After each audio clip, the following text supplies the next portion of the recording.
Are you an adventurer looking to take your hunt to the next level? Then you're in the right place. Welcome to East Meets West Hunt with your host, Bo Martonic.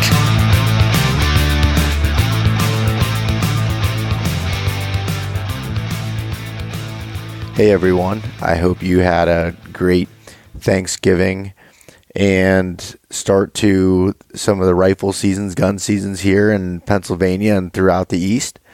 I wanted to give a little bit of an update here on how the first week of rifle season went here in Pennsylvania.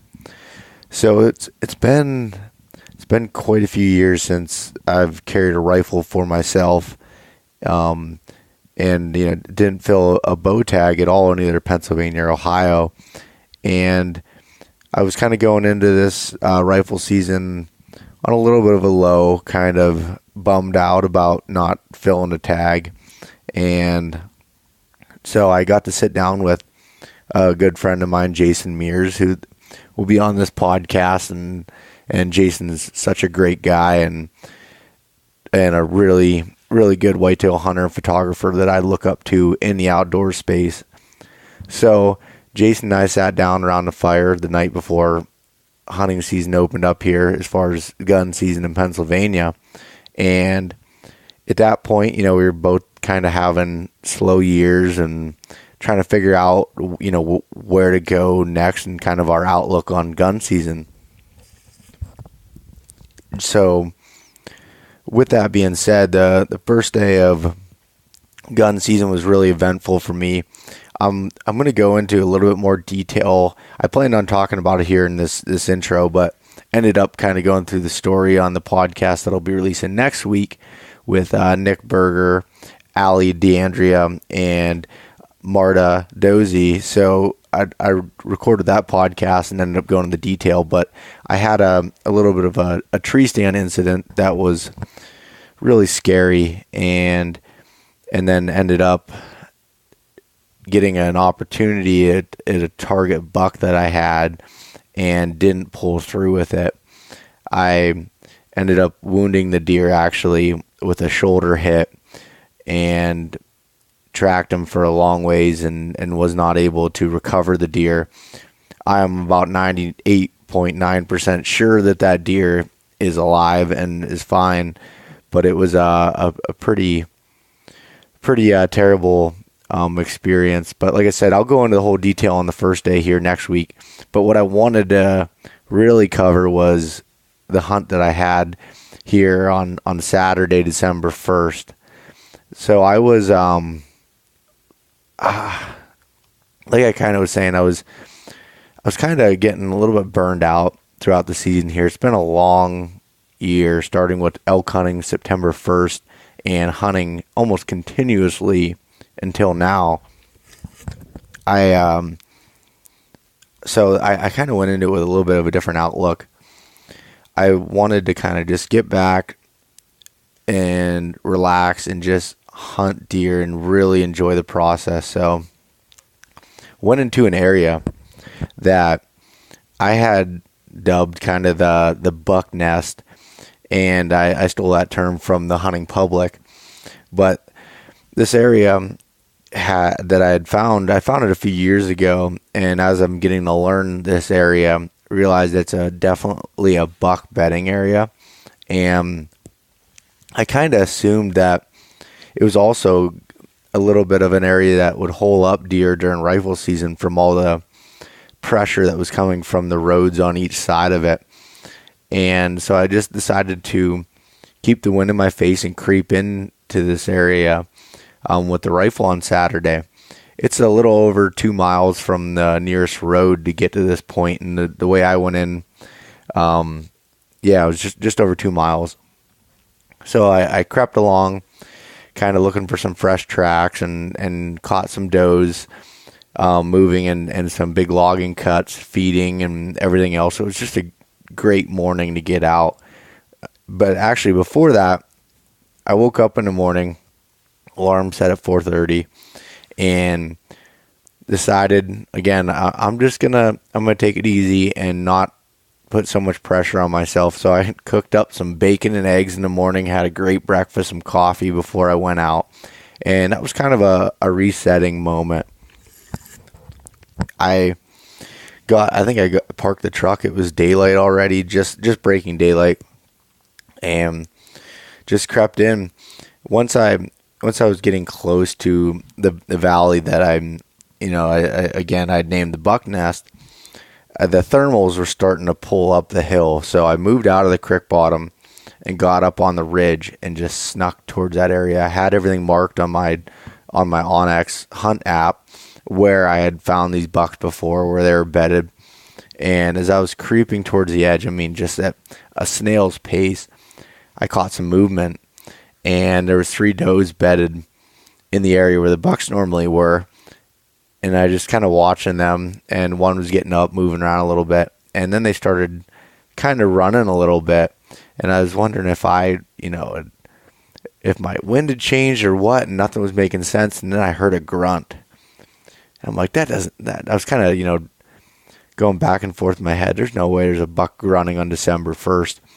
And I caught a flash of his antlers, and then I caught another buck, which was a spike buck, pushing these does around.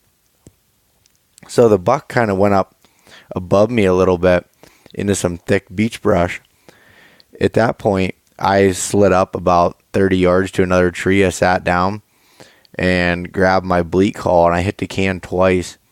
And within 5 seconds, this buck came running in, and he put his head up over a log in the front of his chest, and I put the crosshairs on him and pulled the trigger, and the buck dropped right there.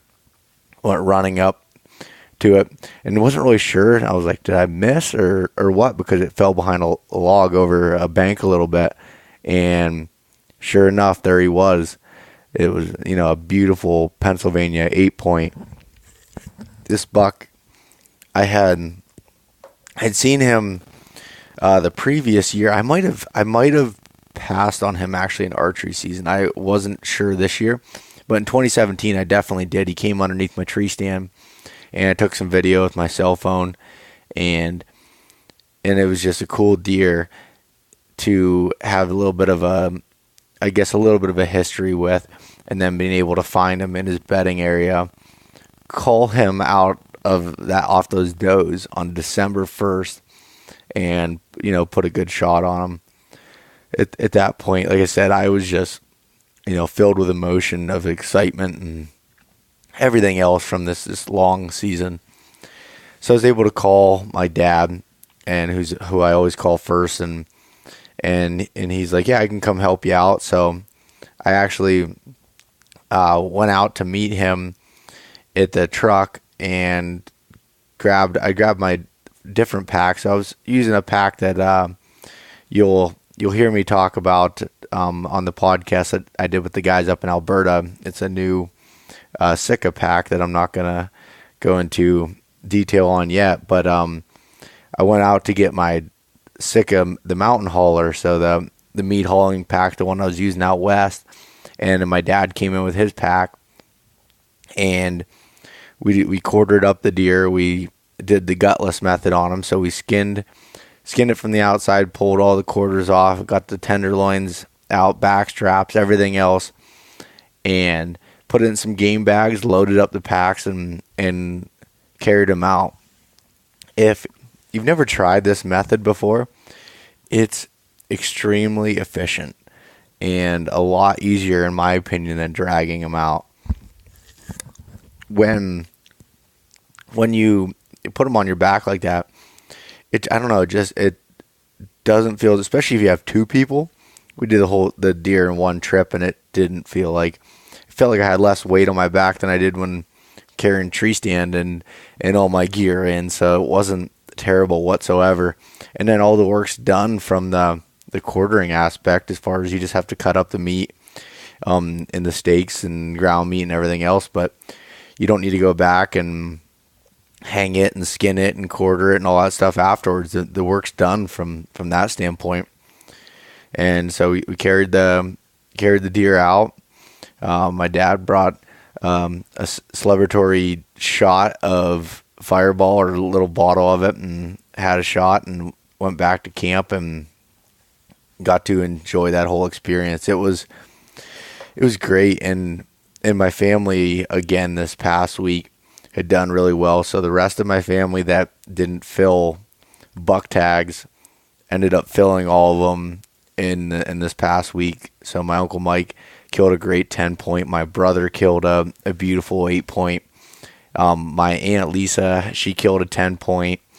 And a good friend of mine, Michael Palladino, who will be on a podcast here in a couple weeks, he killed a beautiful buck as well. And so it was just a good day, and we had everybody up at camp and going through that experience, kind of the tradition that Jason and I'll, go into here on the podcast. So it was, like I said, awesome hunt, and really kind of reset me what I needed after how this season has went. And looking back on it, it's been an unbelievable season, one that I wouldn't change anything for, and just kind of got to go back to my roots and get out the Tika 270 Winchester short mag that my grandfather gave me, and it was just meant a lot to be able to get this deer.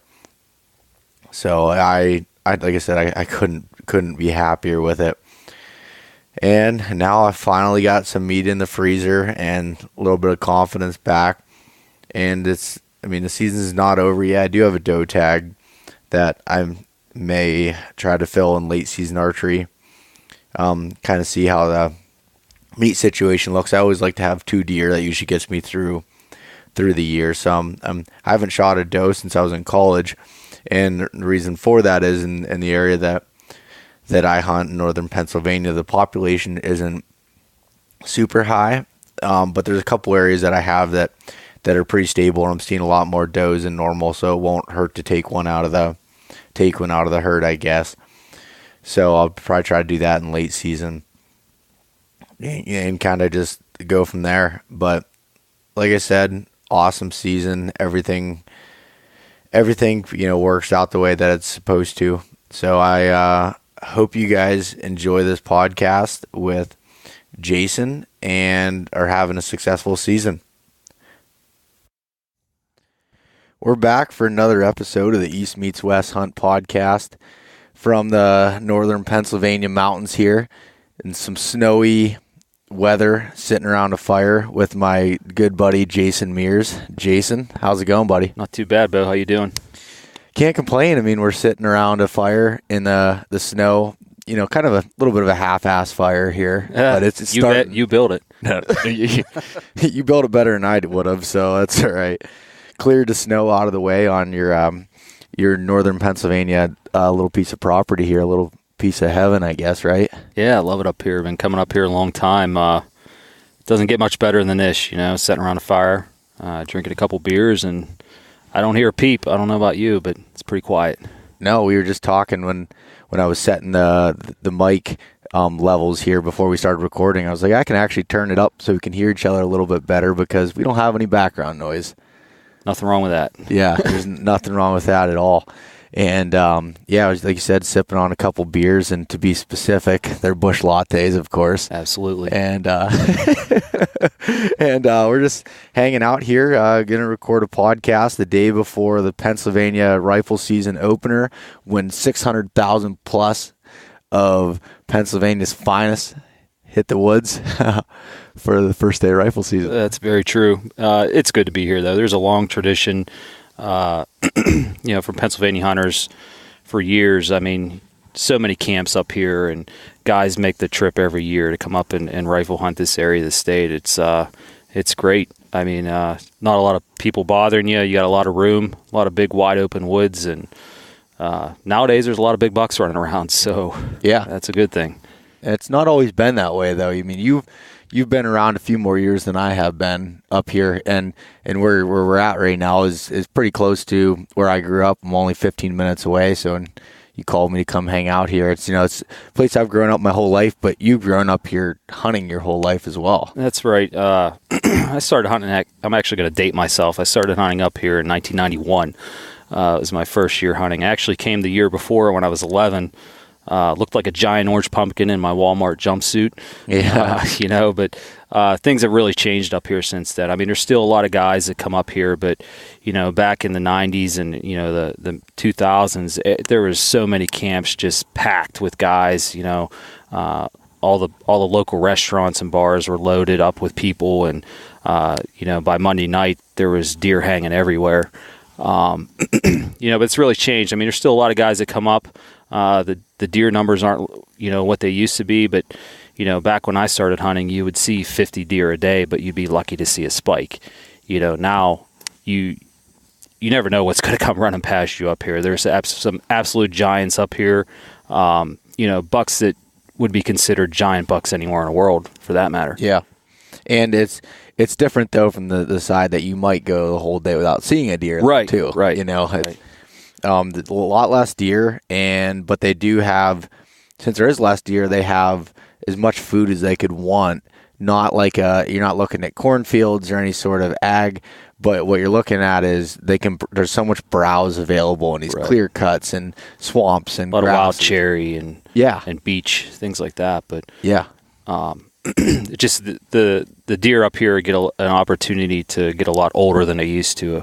I remember growing up that if a guy got a 6-point, the first day of rifle season here in PA, that he was doing really well, and everybody in camp was pumped.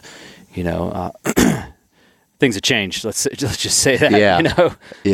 It's a lot different now. But I've had a lot of memories up here. It's been great. I just love coming up here. I can't say enough about that from the time I was a little kid till now, and I'm hoping, in the future I get to bring my son up here and we can do some gun hunting up here, maybe some archery hunting, and just hiking or whatever. It's a great place to be in Pennsylvania. I mean, there's so much opportunity to do things up here, whether it's water sports, fishing, hunting, snowmobiling, you name it, you can do it up here. Yeah, and you were saying that you did bring up your son and your wife here this summer. Was it this past summer? Yeah, this summer I brought him up for the first time. It was great. We pitched a tent on the property here, and all was well until the coyotes started howling down over the hill. But, one thing I could say about my 4-year-old, I can't keep him out of the woods. He loves the woods, so I'm hoping that continues and, get the opportunity to spend a lot of years in the woods with him hunting. Yeah.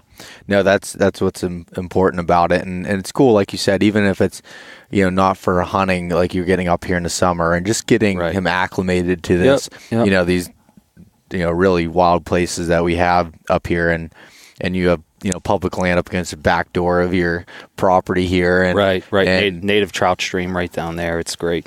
Some really good fishing up here too. Yeah.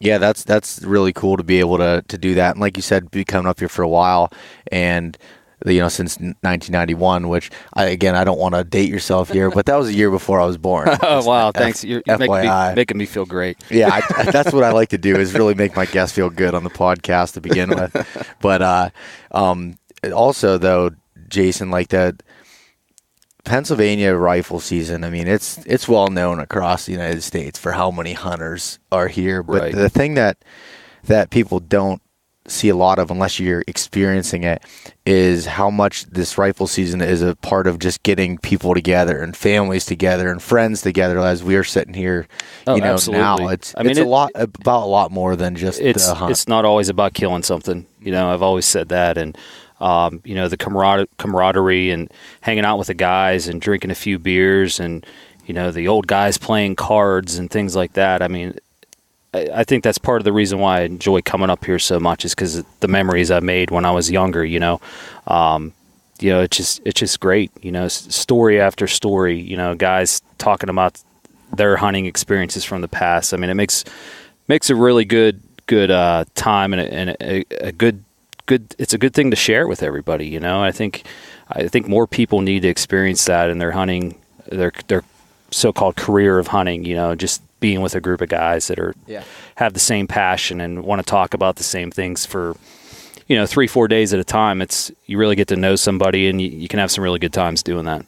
Yeah, and I had shared a post on Instagram today about that, kind of where, most of the year, I know you're similar like this. I mean, you go hunting with buddies and stuff, but for the most part during archery season, it's a solo type endeavor, and that's great in its own mind. But sometimes, there's the other side of hunting of, again, getting everyone together and just like you said, the camp life, or like what we're doing here. You used to have a camp on the property, correct? Right. And now, even though you don't, you still say, come bring a tent up here, or sleep in the truck, or sleep in the, motel down the road, the 5-star, and everything. Trying to keep that, trying to keep the tradition going. I don't want to quit hunting up here. It was a real struggle for me when I wasn't hunting up here in gun season. I'm from southwestern PA, and it's a pretty crowded area. Not going to lie about that. And I hunt a lot of private land down there. And even when you're on private land, it's almost like you're on public land because there's always somebody there with you. You come up here, there's all the memories that you have, but there's not somebody in your back pocket. Everybody's spread out a lot more. So it's a different experience compared to hunting down in the southern part of the state. There's a lot more ground, obviously. So, down in southwestern PA, I hunt anywhere from, mainly in archery season, I hunt anywhere from 20 acres to 80 acres, So it's a challenge in a lot of ways. Relatively small plots of land. I mean, that's right. Now, that's not saying that hunting up here in these giant tracts of land is a whole different animal. There's a lot of things you got to tackle up here as well. But, everywhere you hunt presents different types of challenges. But I think the older I get, when I come up here, I kind of look forward more to just the quietness and, the traditions and stuff. I mean, heck, we used to have traditions of just food we ate, when we came to camp, a big plate of spaghetti the night before opening day, or, things we ate for breakfast. So, there's a lot of pros of coming and doing this type of thing up here in this part of the state. Yeah. And that's last night I was at my own camp, and, you and I were joking about it at dinner tonight with, like, oh, you have a camp up here? I'm like, yeah, it's like 100 yards from my house. And, but you get all the guys together. We cooked up food. We do that every year on the Saturday before buck season, get everyone there, cook up food. Everyone's hanging out. Like you said, the older guys are playing cards over on the table, towards the end of the night. And, where everyone's getting pumped up about where they're going to go on the first day. Think about the majority of schools are off tomorrow. Yeah. In the entire state. I mean, that's how much of a big deal the first day of rifle season is in Pennsylvania. And the factory that I work at, we have that as a holiday. Really? Yeah. So I don't. Wow. I don't even have to take vacation for it. So it's a holiday for the first day of buck season every year. That's a paid holiday for the guys to go out. That's nice. I'm gonna have to talk to my boss. Yeah, when I was down in Pittsburgh like that, it wasn't that way for me. But up here, it's like, all right, no one's coming to work anyways because they're gonna blow their points that they have anyways. So use sick days. Can't blame them. Yeah, so that's a really cool aspect, like I said, at hunting up here, and it's so different too. With I've talked about it before, but with a lot of how remote it is up here. And just even taking rifle season out of an archery season, I have some places I can go to not see someone all year, and that shows that like the whole public private thing isn't necessarily okay.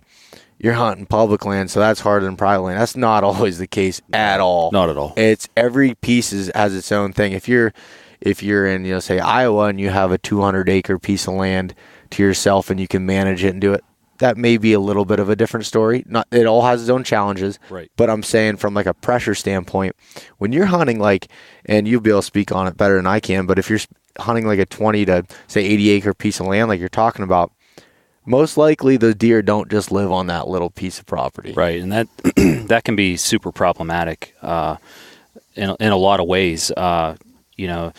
When you get to the rut, I mean, obviously there's deer running around everywhere, but, you might have a particular buck who his home area is on 40 acres away from you, and you might get an opportunity to see him, maybe once or twice throughout the season.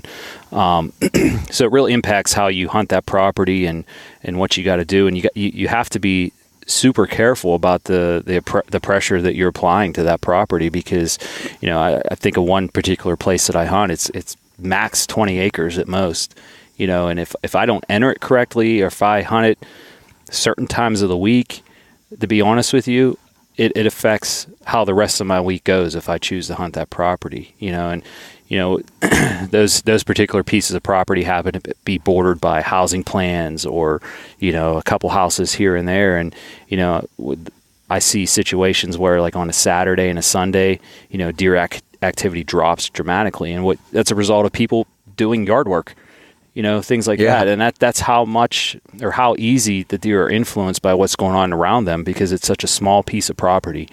So you have to be super careful about, how much pressure you're applying to that particular piece.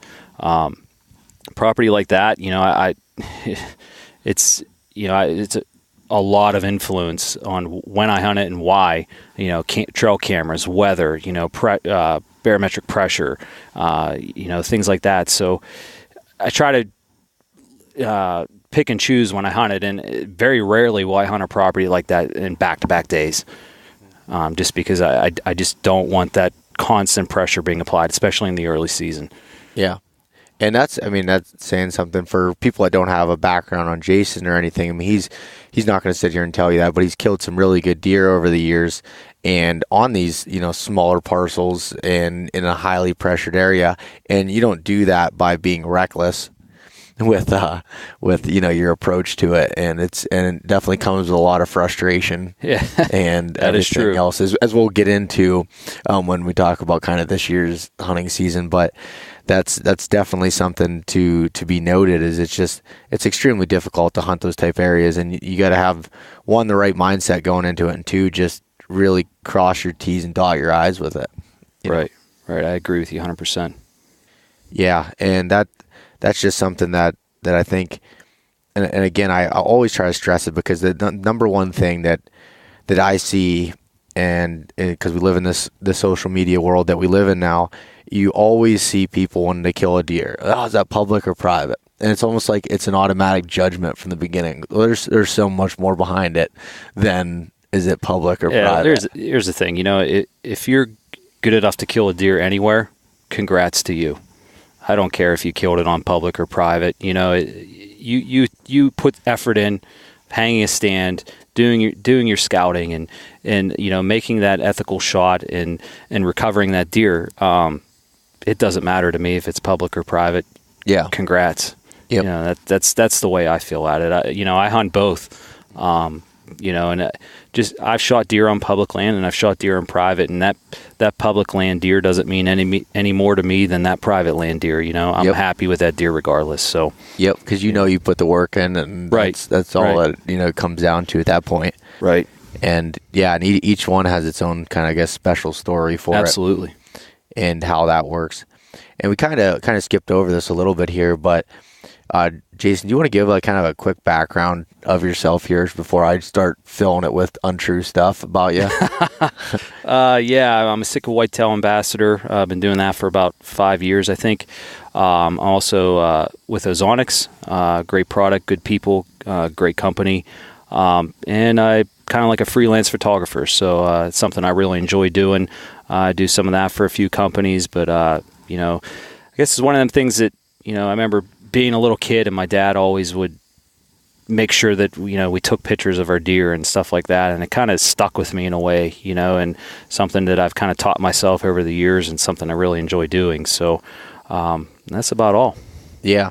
Yeah. And that's for sure. 'Cause that's kind of how, I don't know how exactly you and I met, but I think it had to do something with, yeah, I think you worked at a bow shop, and, I think I was there for Sitka or something, and, end up becoming really great friends. Yeah, I mean, let's speak for yourself here, but no, I think that's exactly how it was. It had something to do with you working an event on the behalf of Sitka through Bucks and Bows, and it's great. I mean, doing stuff in the industry. I mean, you get to meet some really great people. I mean, just so many people that I could think of that, just chatting with throughout the hunting season. Some of them you might not hear until the next hunting season, but just really great people, super down to earth people, really nice.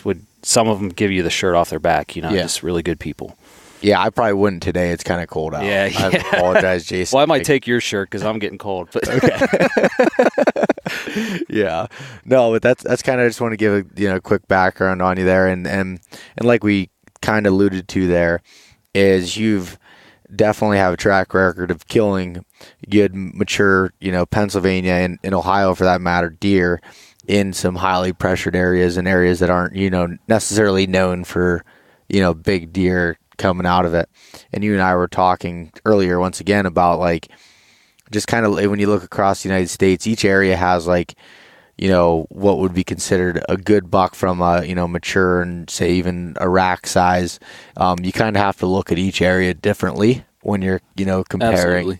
things through. Like you shot that deer last year. I think what he said he was over 140. Wasn't He's around 140. I mean, for southwestern PA, that's a really good deer. Yeah, that's a giant deer. I mean, that was an awesome, kind of experience there. And you can drive literally 5 hours from there, and most people wouldn't shoot that deer. It just it's crazy how things in different areas are. But I've passed a lot of deer this year. I've had a frustrating hunting season. Passed a lot of bucks this year. Should I? I don't know. Sometimes you got to wonder, is it worth the frustration? But I have a certain standard that I try to hunt to, and that doesn't mean that person over there or that person over there needs to hunt to that too. Shoot whatever makes you feel great. Yeah. Yep. No, I completely agree. And definitely, no matter what, don't scold people. I mean, I Absolutely. hate that I have to say that, but that frustrates me when I see that. Yeah. If someone shoots a 2.5-year-old deer, which I've done, and we all have, and that type of thing, just don't be happy for them, because obviously they pulled the trigger or hit the release for a reason, and they were excited about it. They put the work in for it. Then they deserve nothing but a good job. Congratulations, rather than. I saw a post on Facebook a couple weeks ago, and there was a guy that literally had 30 years of hunting in, and he shot his first buck, and it wasn't a giant by any means. Good for that guy. That's awesome. He stuck with it for 30 years, never killing a buck, and I was super pumped to see that for that guy. And I mean, it was maybe a 2.5-year-old, if I recall, but I mean that's great. Yeah. And nobody should judge, him for shooting that deer. No, definitely not. And I mean, hunting is hard no matter how you want to look at it. You know what I mean? I mean, especially when you're getting into, if you're hunting mature deer, you're hunting any deer, say with a bow, or it doesn't even really matter. Whatever it is, it's not easy to do, If it was easy, it wouldn't be any fun. Yeah, and I think that's why I'm so obsessed with it. I haven't really figured it out yet, because some nights I'm pulling my hair out. Oh yeah, and laying in bed till 1 o'clock in the morning. Yeah, thinking what you're doing wrong or second guessing all your judgment. I mean, that just means you are really passionate about it, I guess. But yeah, I mean that's happened to me several nights over the past few weeks, and I keep going, keep plugging along, and I love it. Absolutely love it. Yeah, we were talking about our hunting season. You and I were both in kind of similar situations. Well, are in similar situations right now, right. With tag soup, hunting our asses off, and have a whole pocket full of tags currently. But that and for you this year, you had really been focusing on a particular deer, at least at the beginning there, weren't you? Yeah, well, I had one I was focusing on a lot in the early season, and then I kind of gave up on that deer, to be honest with you, just because of some run-ins that I had with people. And, hunting's supposed to be fun for me, and I don't want confrontation or anything like that. So it got to the point where, as much as I really would have loved to have that deer hanging on my wall, it wasn't worth the aggravation or confrontation that I was getting. So kind of switched gears, and, I knew I had some other deer on camera that had made it from last year, and so just so happened that they were around, and started focusing on them. And again, it was one of those things where it just happened to felt like one step behind, or judgments that I made weren't necessarily the correct ones, and I'm sitting here with a buck tag in my pocket. So yeah, we're both sitting here, going to carry out the rifle, throw on all the orange, and head out, I guess, from that standpoint. And but like you and I, when we were talking about it, it's one of them things that you have to make that decision and make it okay with yourself. Okay, so you're chasing one certain deer. At what point do you come across all these different roadblocks when you're like, I need to change, because like you said, hunting is supposed to be fun for us. And with you had confrontations with, adjoining landowners and everything else that just wasn't making it fun to chase that deer anymore. I spend a lot of time in the woods and I frustrate myself, pulling my hair out, over a particular deer. It happens every year. To some extent, and to throw in any aggravation like that from people, it's not something that I really need. So I just try to separate myself from that as much as I can, and move on. And if that means giving up on a particular deer, so be it. I just hope he makes it through till next season. Yep, and then restart again. Right. Another late nights and everything else of going crazy about it. But this year for me was the first year that I had a particular deer that I'd been hunting for 4 years, and talked about him a little bit on the podcast before, but I just had such a long history with him. I'd missed him and everything in 2015, and just had a really long run with this deer, and I just wanted that story to kind of end, and I think it ended before I even got a chance at it, and kind of came to grips with that I'm pretty sure this deer's dead. Like, there's no sign of him whatsoever this year, and it kind of was like a weight lifted off my shoulders from the standpoint of, I'm going to hunt good deer, I'm not hunting a certain deer, and it was kind of like a refresher for me to almost restart and get back to, I was hunting, just sign, and I bounced around so many different areas this year, just hunting sign and doing things like that rather than focusing on a certain deer. And that was kind of cool from that side of things too. I really love that whole cat and mouse chase with a specific deer, but every once in a while, I think I need that reset button. I was kind of thinking of something similar on my drive up here today. We're talking about focusing on particular deer, but one of the things that I'm actually super excited about tomorrow is just going into the woods blind. We spend all summer and fall, compiling trail cam pictures, naming deer, trying to figure out their movements. And, there's something about me walking into the woods of Mar, not knowing what might walk past me, that has me super excited. Yeah. I feel like sometimes down home I have like every deer numbered, numbered and named, and has his own little file on the computer and things like that. And it's kind of exciting. Just I think sometimes trail cameras and things like that take away that surprise element.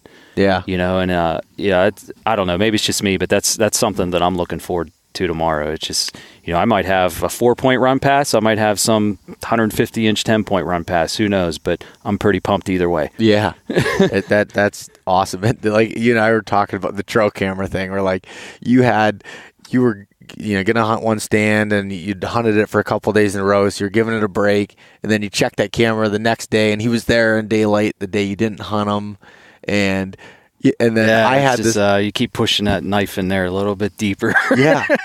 That's rough. I mean, and that happens, It just so happened to be that, that deer, he was past that particular stand, whether it be daylight or dark, 5 times over a period of 8 days, and I'd been pounding it every day. And I normally don't pound a stand like that, but that time of the year, I'm going to do it because you never know what's going to come past. And there's just that one particular day, I was pretty short on time. I got out of work late that day. I figured, you know what, I'm going to hunt this other stand, which happened to be where the particular buck that I gave up on early in their season was running. So I'm thinking maybe, there's a slim chance that he will be in the area, and maybe he'll come walking past behind a doe or be locked down on a doe and come past. There happened to be a cornfield that a lot of doe move through, and I was like, talked myself into it, sitting there at work all day, and then I see what time I leave, and I'm like, that's a good choice. I'm going to go hunt that stand. Well, it burned me because that other buck that I was hunting, he came past 5 after 10, or 10 after 5 that evening, right past the stand. Yeah. But what are you going to do? I mean, it's just luck of the draw, really. And that's the way it goes. I mean, that's hunting. Yeah. And that's, like I said, same thing. I was last day, got back from Alberta, had this, one stand, I had 2 stands I was going to go to. Went to the one the day before, pulled the camera card, and had some bucks moving on it, and I'm like, this is a perfect spot. Well, then I took another 50 steps after checking the camera, ran into a guy with a dog, running all through there, carrying a trail camera in his hand, and I'm just like, I'm going to go to the other spot, away from people. I just don't like being around people, and I'm like, he's walking all through here, probably blew it out. And, well, I checked that camera, and one of the bucks I was after, a real nice 8-point, was there at 8:30 in the morning that last morning at 35 yards from my stand. But it's funny you say that, because I moved some cameras yesterday, and I think a lot of times we get into this mentality that, hey, we need to go the deepest that we can go, the furthest away from somebody, and that's where the big bucks are going to be. And that's not necessarily true. No. I moved a camera that I had moved 2 weeks prior that I didn't have a lot of action on, and there was a little area that came up along a property line that was literally, I mean, bear with me, I'm in southwestern PA here, literally, behind somebody's yard. So I put a camera down in there. Within an hour, boom, boom, boom, deer after deer after deer, and there's a bunch of doe coming through there. It's just a matter of time before the bucks come through. But, in the back of my mind, I had this in my head that I need to get as far away from that as I can. But, that's not always the case. I think you just need to, I don't know. I don't know what the words I'm looking for right there are, but, just kind of settle yourself down a little bit in a way and just kind of rethink things, do a double take on what you're thinking, because, being deep and being, far away from everything is not necessarily the case, especially with a whitetail. I mean, a whitetail is a creature of habit. They love edges. Somebody's yard, they're probably going to come along the edge of somebody's yard at some point, Oh yeah. And that even happens around here. And I've said it and had this experience last year with the one whitetail that my ex-girlfriend shot, that was killed 100 yards from a road. Wow. And I'm not going to go into a whole lot of detail on that. I've talked about the story of that deer before, but it was really just an overlooked spot. So it wasn't like a normal parking spot to get off the road, but it was right off the road and just an overlooked area. Overlooked because it was by the road. Overlooked by me for years, and because guys think they have to go to the top of that mountain to find a big buck, and that's not necessarily the case. And I'm bad with that a lot of times, and sometimes that is. We all are. But sometimes you just gotta think, okay, is this being overlooked by other people, and does it still have everything that the deer would like? Well, then let's not overlook that. And I ended up finding the spot in the spring, scouting, looking for this specific deer, and found that spot. And I'm like, this almost seems too good to be true. Well, it ended up working out, but that just, again, is just a lesson learned from that standpoint of, and again, I learned it from this experience. Even though I ran into a guy and stuff, that doesn't always mean it's going to be bad. You know? Right.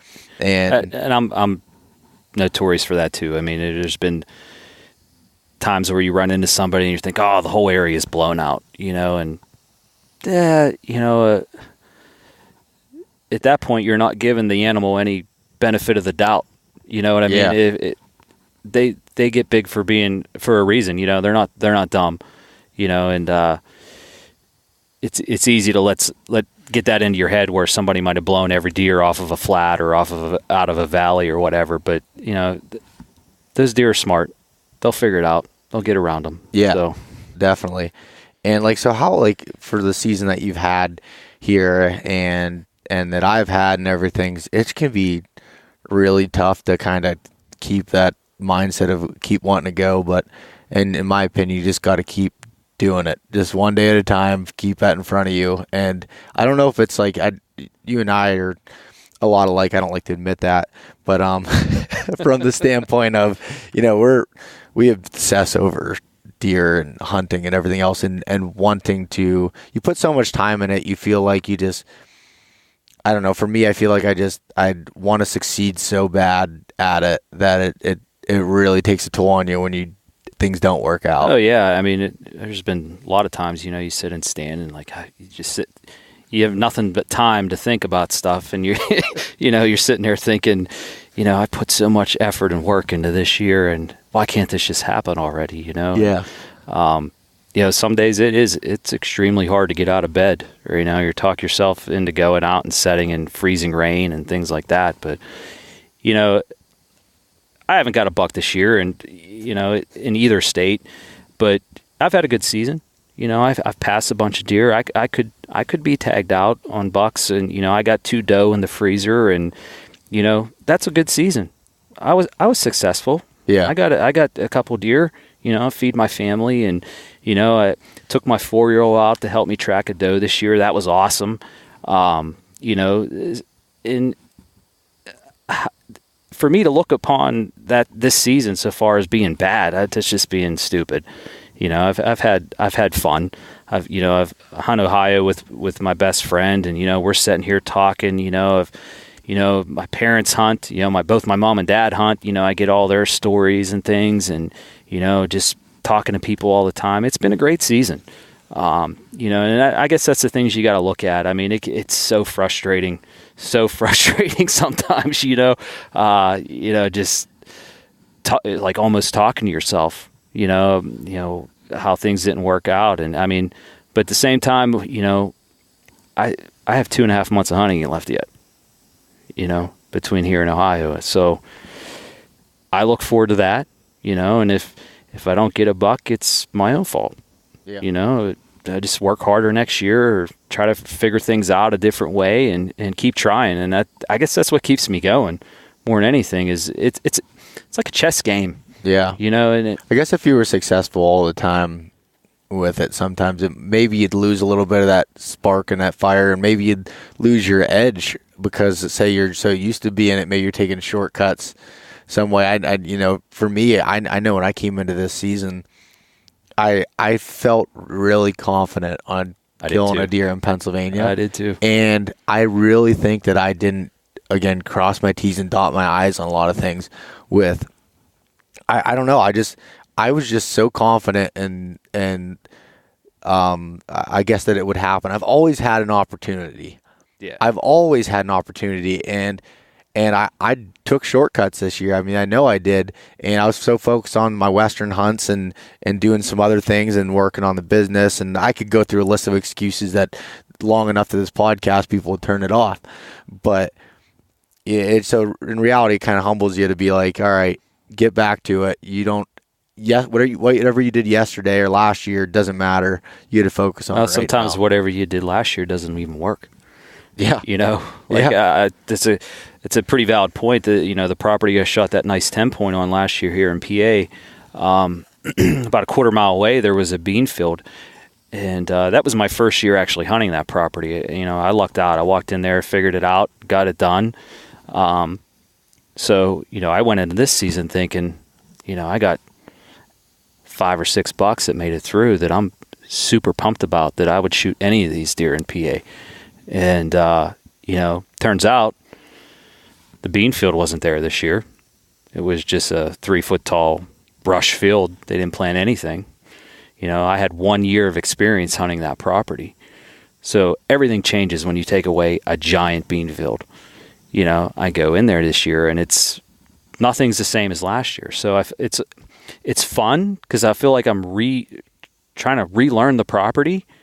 But at the same time, it's really frustrating because I know what I did in there last year, and you know, it's just I just don't have enough intel on the property yet because I haven't been hunting there long enough.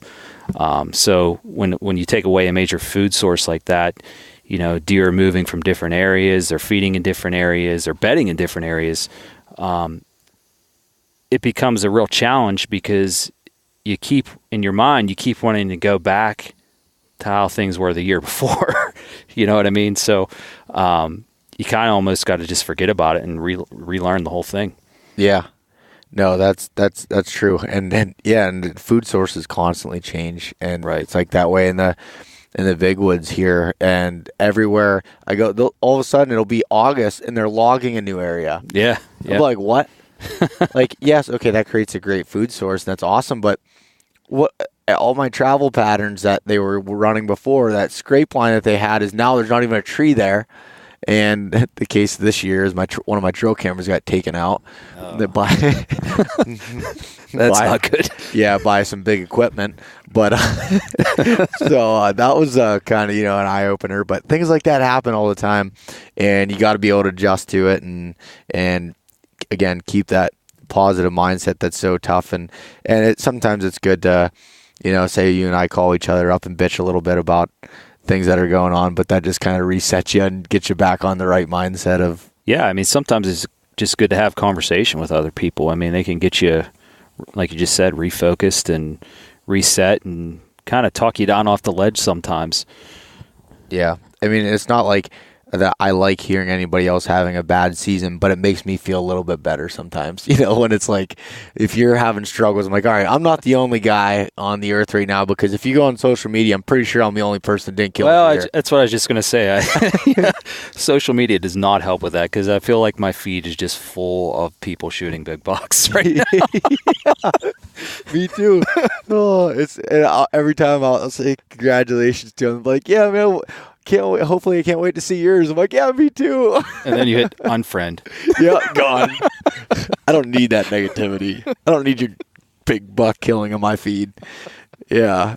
Oh man, that's funny. That's exactly how it works. So and again, that's what it's good to have, friends like you and everyone else that you can talk to and not go crazy with it.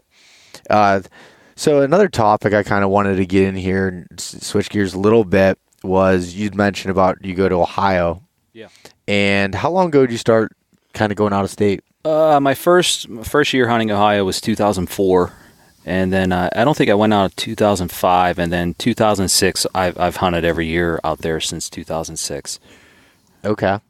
And and you go out with Rob Jelinski, who's a good friend of yours and a good friend of mine as well.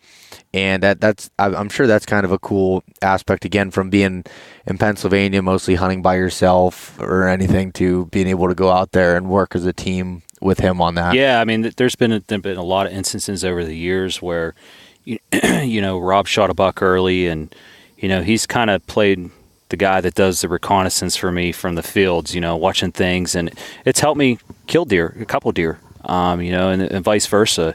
It's worked out for us, but it's good to have, we're probably too diehard about it, I mean, it's good to have somebody that we're both obsessed with this farm that we hunt. It's great. We talk about it all year long, make plans. Where are we going to hang new stands? What are we going to do? Where you want to put this camera? It's really fun. Makes it a lot of fun. I'm going to be sad one day whenever we're not able to hunt that farm because of that reason. We're so focused on it, and I swear we know every deer trail and things like that. But even then, I mean, we do know that farm like the back of our hand, and we don't kill bucks there every year. It just, sometimes it's not in the cards. Yeah. And then say, if you did have to switch it up and go to a new property, or you couldn't hunt that farm anymore, I mean, at that point you'd have to adapt and figure it out again, and of course that's a tough situation. I think that's one, guys that are successful year after year hunting, I think one of the reasons that they are is because they're flexible. They adapt, and I think the minute you kind of stop doing that, you're going to lose that edge, and you're not going to become as successful as you were, because, I mean, we're hunting wild animals, and they don't always do the same things. Everyone's different, just like people, they do different things and things like that. So I think you kind of got to take every season out there as a learning experience and try to learn from it and adapt to the next, But yeah, Ohio's been great. I love it out there. I remember when I first went out there in 2004, it seemed like it was huge to me, deer running everywhere, big deer, hunting here in PA. It's a highly pressured state. Ohio was the first place I went and hunted where I actually had success rattling and grunting and things like that. You know, I think it feels like sometimes here in PA, they hear it so much they don't even respond to it. You know, I went out there and I remember hunting that year and grunting at a deer and it come like right to the tree, you know, and I rattled and I remember rattling it one time. And actually that is probably out of any deer calling that I've done, that's probably the one that I have the least success with. And, you know, went out there and actually had some success with it. And then, you know, what all started it for Rob and I was we went out one year and we both shot some pretty good bucks that year, you know, in the same day.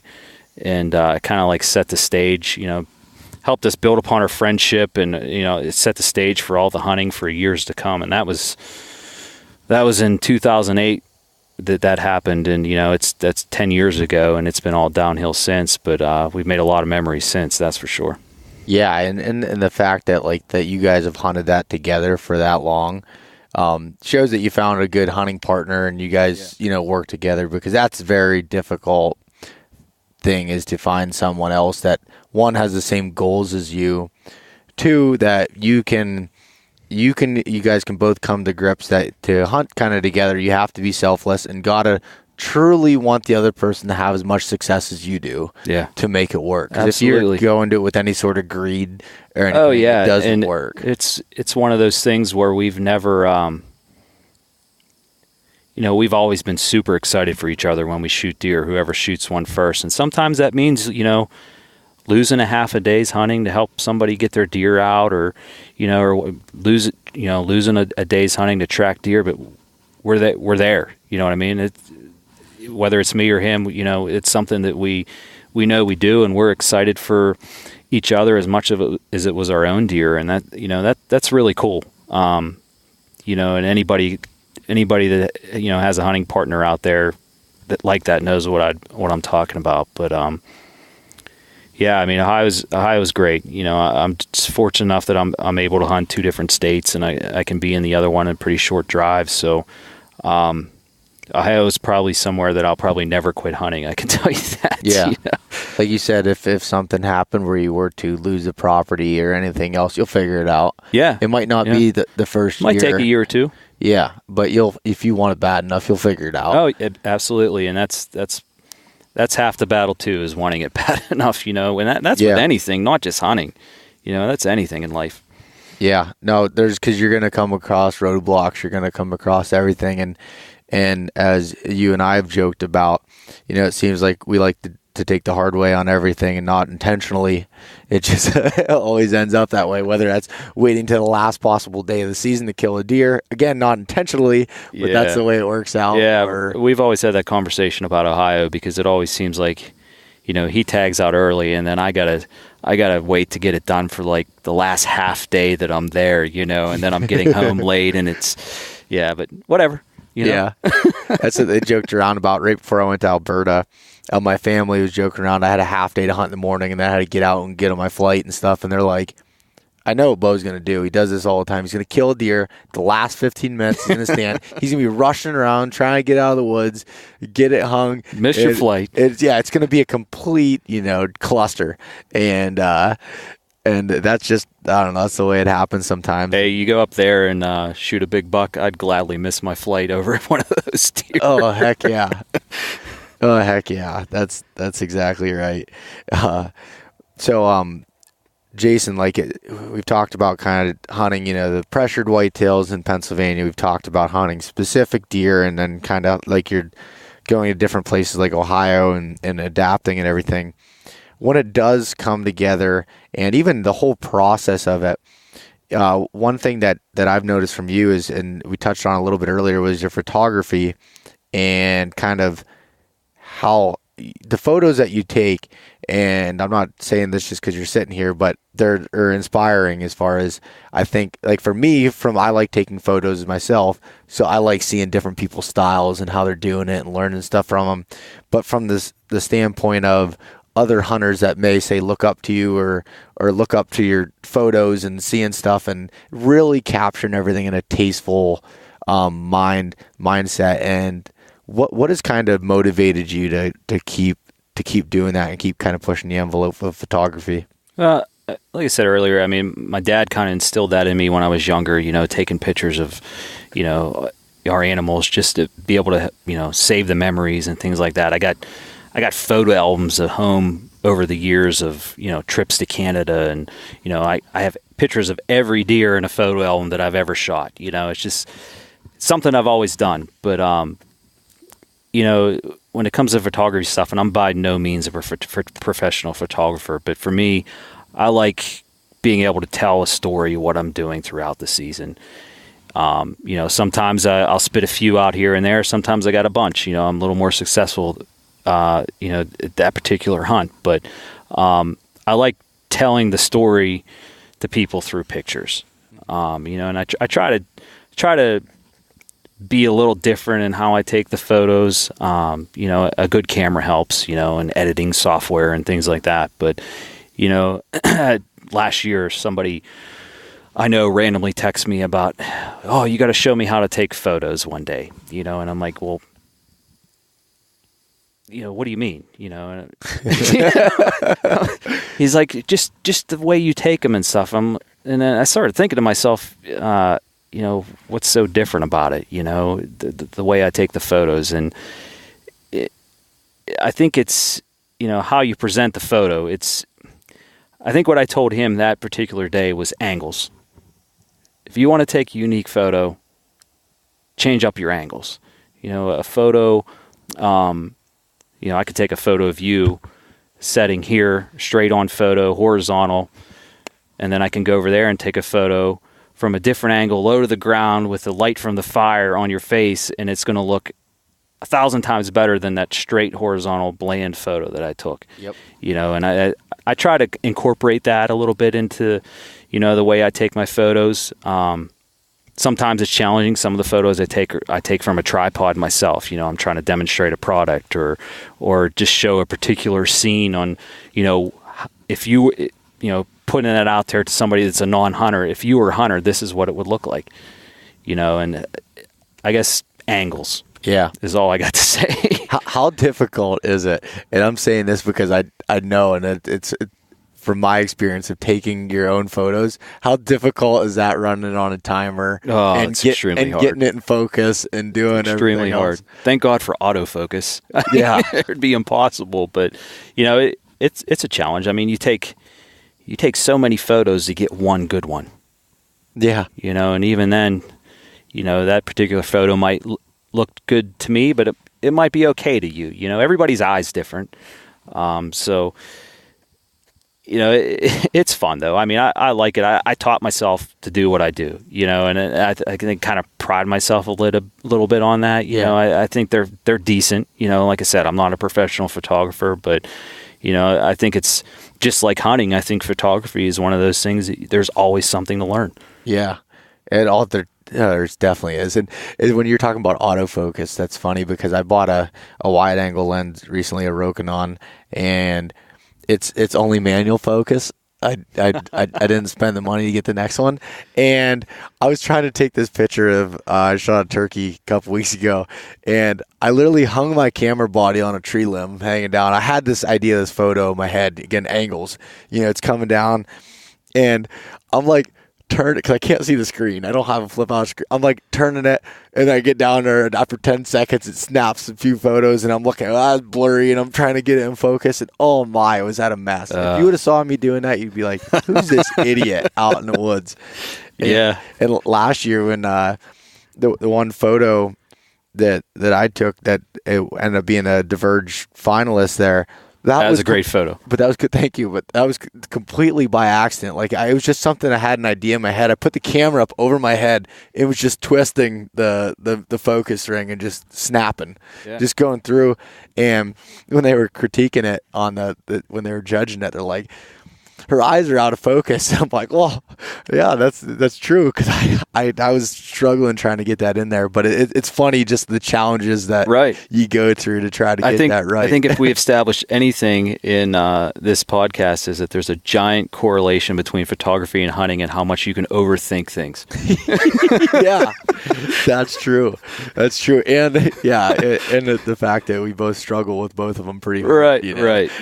But it's fun. I love doing it like you do. And like I said, I get inspired by seeing people like you and your photos and some of the creativity with it. And just there's well, I appreciate that, but I mean, there's so many good photographers out there, you know, and you see some of these photos and they're like breathtaking, you know, and like I think that kind of helps push me along too. It's just not only to be able to go to those places, but be able to capture an image like that and show it to somebody, and you know, that person be like, oh, wow, that's just absolutely a beautiful place, you know, and that's really cool to me. Yeah. So just from I guess the aspect of like what camera you're using and stuff, what camera body do you using for these photos? I actually use a Nikon D500 is what I have right now. It's a crop sensor camera, and the lens that I use more than anything is a 18-70 f4 lens. Okay. That was gonna be my next question, is what's your go-to kind of lens with? Yeah, I probably use that more than anything, just because it kind of fits the range that I'm taking, the type of photos where I'm trying to depict something that I'm doing.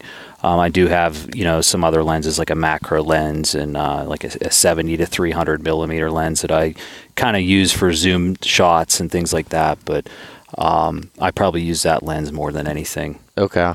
Looking to upgrade here soon. There's some great new cameras that have recently just come out, so hoping to pick one of those up soon and, you know, relearn that camera, and, you know, hopefully it helps me and see what we can do. Put some good content out there. Yeah, it's fun. I'm running just an entry level Canon T5i Rebel body. Okay. And that's a nice camera. I mean, Canon doesn't make a bad camera. No, it's a great body. I mean, it shows that like you don't need like the ultimate top, but once you learn the camera, that was the biggest thing. I wanted to learn how to use the functions of it and get through it.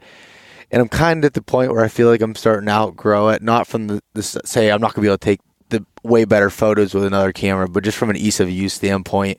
And like, you know, I'd like a camera that had a screen that flipped out a little bit so I can get better lower angles. You know, I'm not laying down on the ground trying to look on the screen and, you know, do things like that. And just some little stuff. I've been looking at the new Sonys, the mirrorless cameras. Yeah. Nikon just came out with one too, which is a pretty nice camera. I think one thing though, like I've talked to guys and they've asked me before, you know, what kind of camera are you using? And, you know, I'll tell them, and, you know, they're just getting into it, you know, and like, I don't think you need that camera. I think you should try this entry level camera. And, you know, they end up doing that and they start taking photos and they're not happy with them. And I think the missing link for them, you know, and the thing that's going to kind of put them to the next level is the software, you know, with any digital camera, that Photoshop Lightroom or Adobe Photoshop, you know, you're able to do things with digital photos now, and that software that you're going to make the photos pop. You can change the angles, you can do things, and you know everybody thinks it's just the camera, and you know, if you're really good, it probably is just you and the camera. You know? But like I said, we're not professionals. Yeah. But you know, that software is a great tool. You know, it's going to allow you to do things to that photo that you couldn't even imagine. Lightroom was the best. I think it's $10 a month that I spent on something, being able just to change a little bit. I mean, if you take like a really good photo, you don't need to do a whole lot to it, but you can make some really cool effects and make things pop or sharpen things up, or, you know, change it. Like one thing I learned that was big was I struggled with sunny days taking photos. Like I struggle with it, and I realized don't overexpose it. So I started turning it down. They might look darker on my screen, but in post you can lighten things up easier than you can darken things. Yep. And that was a big deal. And then even like getting a couple different lenses, not worrying as much about the camera body, but the lenses.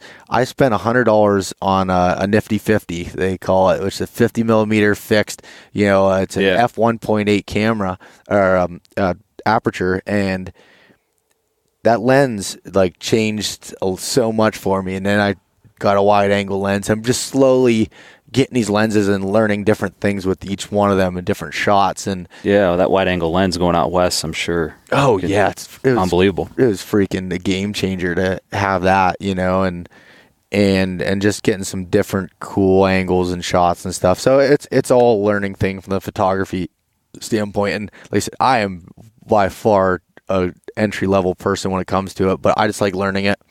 And like I said, learning from you and learning from other guys and girls and everything else, and trying to just continually get better with it and be able to share tasteful images that hopefully inspire somebody to, whether they want to pick up a camera or they just like, oh man, that looks sweet, I want to go there, I want to do that, or whatever it may be, you know? Yeah. I think the biggest thing too, you know, when I do my photos, I'm not big on the whole, let's take a picture of the heart and, you know, things like that. And, you know, there's a huge debate, and we probably shouldn't dive into that. We could spend hours talking about this, but yeah. You know, you got to remember your audience nowadays, you know, and it's not necessarily the type of thing that I want to depict, you know, whether, you know, like if, you know, my wife's side of my wife's family, none of them really hunt, you know, and if I showed them this picture of me holding up a big heart, you know, I don't necessarily broadhead hole on it. Yeah. I don't know how they'd feel about that, you know, and like, you know, they're acceptant of hunting and they understand it and things like that. But, you know, would that sway them a different way, you know, or like, you know, just blood everywhere and things like that. So, you know, but I get the other end of it too. You know, I remember years ago, back when I had my scent company, I had posted a picture of a doe I'd shot, and, you know, the tongue was hanging out, and it happened to be late, and, you know, there was blood on its face. And I'm not about saying you should go out and wipe your deer down and do things like that. But I actually had somebody send me a nasty message and told me that he was unfriending me and never buying my product again because of that particular picture. And as much as I disagreed with him, it kind of set with me a little bit, because that obviously had that particular picture had some influence on him, so much so that he would not ever buy my product again. You know, so I think sometimes we need to be a little careful of like what we're taking photos of and what we're portraying out there. Yeah, and like you said, it's all about your audience. So like, right. Instagram and Facebook and stuff, anybody can see that on there, where it's different of, okay, say you made a good shot on deer and you took out the heart and you send me a photo through a text message. Yeah, cool. I'm not going to get offended by it. I'm not going to throw a fit, but that's not something that maybe you want to put out there for, you know, everyone else. But I mean, I don't know how many times, you know, in the past couple hunting seasons, just on social media, I've seen people that I'm friends with put up posts where, you know, anti-hunters have threatened to kill them and made nasty comments and things like that. And, you know, I guess my thought is just, let's not put ourselves in those situations. Yeah. You know? Yep. Yeah, try to avoid it. And that's by no means saying you're apologizing for being No, you shouldn't have to apologize. That's definitely not what I'm saying. Yeah, no, and I completely agree with what you're saying. It's just you got to know your audience, and it's just the world we live in now. Yeah. And you have to, again, as we said with everything, you got to adapt to it and I guess overcome it. But like I said, we're constantly under attack, you know, for what we love to do, and I think not having any confrontation is better than negative confrontation. Yep. I completely agree. Well, I guess on that note, Jason, is there anything else that you want to add? No, just good luck tomorrow. Yeah. Hey, you too. Appreciate it. Hopefully you're calling me and with some good news. I hope so. And that we don't have to record another podcast in 2 months saying like, all right, we got to get ready for next year because we both have tags. Yeah, that's true. Hopefully I'm not calling you that I wrecked my truck in the morning because the weather got nasty and, you know, things froze up. But yeah, that was the other thing. That's the one thing in the back of my mind right now. But you know, hopefully that'll be good, and hopefully we you know, can take some bucks tomorrow and wrap up the season. Yep, and just yeah, like you said, put a period at the end of this season's story, and well, still got Ohio and everything, but wrap it up and hopefully continue the Pennsylvania tradition. Absolutely. Appreciate you having me on, Bo. Yeah, but before we go, real quick, do you want to give the audience any place they can find some of your photography and any of the other stuff you're messing around with? Yeah, sure. I post most of my stuff on Instagram. It's jmears3650, and you can find me out there on Instagram. Okay. Appreciate that. That's great. And again, Jason, thanks for having me up here, having some dinner, having a couple lattes around the fire at your family's property, which means a lot to you here, and it means a lot to me to invite me up here. So appreciate it. Anytime, Bo. Appreciate it. Thanks for having me on. Yep. Take care, buddy. You too. Thanks so much for listening to this episode of East Meets West Hunt with your host, Bo Martonic. For more great content and to stay up to date, visit eastmeetswesthunt.com, Facebook at East Meets West Outdoors, and Instagram at East Meets West Hunt. If you enjoyed today's episode, please review and subscribe, and we'll catch you next time.